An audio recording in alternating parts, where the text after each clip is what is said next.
May na-receive tayong question na related sa automatic. Paano daw ba yung tamang pag-engage ng D2 at D1 sa kanyang automatic na kotse?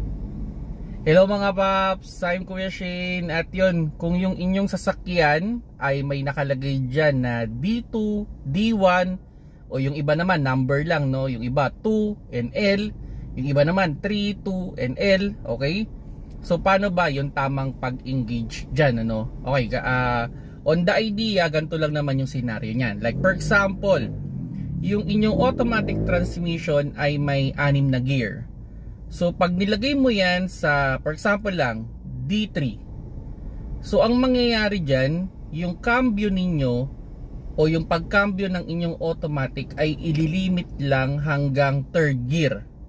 So ibig sabihin, hindi na siya magkakambyo ng 4th gear hanggang onward. So ang cambio niya is from 1st gear to 3rd gear lang. At ganoon din naman sa D2. Hanggang 2nd gear lang yung ikakambyo niya at hindi na siya kakambyo sa mas higher gear. Now, paano ba yung tamang pag-engage niyan?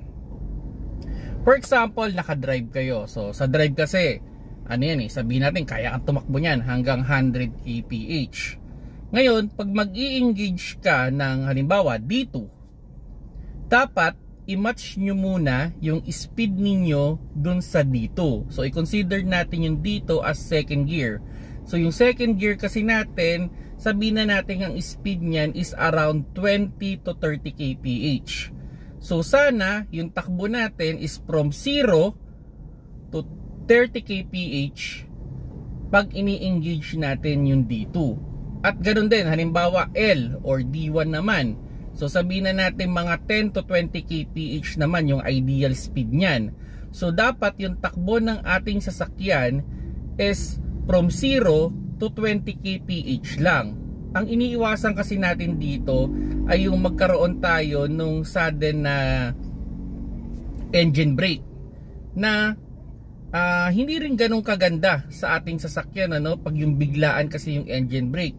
Ang idea kasi dapat pag gumagamit tayo ng sasakyan, dapat smooth lang yung mga transition. Hindi yung para siyang nabibitin o hindi siya yung parang umuurong bigla-bigla. Kumbaga, as much as possible, i-smooth natin para sa ikatatagal ng ating sasakyan. Okay, so ang idea doon, pag sakali mag-engage kayo ng low gear, i-match ninyo yung speed. Kung kailangan pumireno kayo para mag-match yung speed. Okay? Bago nyo i-engage yung inyong low gear ng inyong automatic na kotse.